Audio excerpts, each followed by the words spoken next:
আউযুবিল্লাহি মিনাশ শাইতানিৰ ৰাজিম।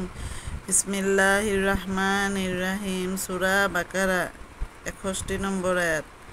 আৰু মনত পেলোৱা, তোমালোকে যেতিয়া কৈছিলা, হে মুছা, একেধৰণৰ খাদ্য খাই থাকিবলৈ আমাৰ ধৈৰ্য নাই, সেইকাৰণে তুমি তোমাৰ প্ৰভুৰ ওচৰত প্ৰাৰ্থনা কৰা, তেওঁ যেন আমাক পৃথিৱীত উৎপন্ন হোৱা শাক পাচলি, গম, নহৰু, পিঁয়াজ, দাইল ইত্যাদি বস্তুৰ ব্যৱস্থা কৰি দিয়ে।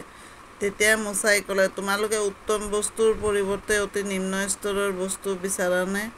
তেনেহ'লে তোমালোকে কোনো চহৰ অঞ্চলত বসবাস কৰাগৈ। তোমালোকে যি বিচাৰিছা তাকে তাত পাবা। শেষত গৈ এনে পৰিণতি হ'ল যে সিহঁত লাঞ্ছনা, অপমান, অধঃপতন আৰু দুৰৱস্থাত পতিত হ'ল আৰু আল্লাহৰ কোপদৃষ্টিত পৰিল। এই ধৰণৰ পৰিণতিৰ কাৰণ এয়ে আছিল যে সিহঁতে আল্লাহৰ আয়াতসমূহ অস্বীকাৰ কৰিছিল আৰু নবীসকলক অন্যায়ভাৱে হত্যা কৰিছিল, আৰু ইয়াৰ আন এটা কাৰণ হ'ল সিহঁতৰ অবাধ্যতা আৰু শৰীয়তৰ সীমা লংঘন।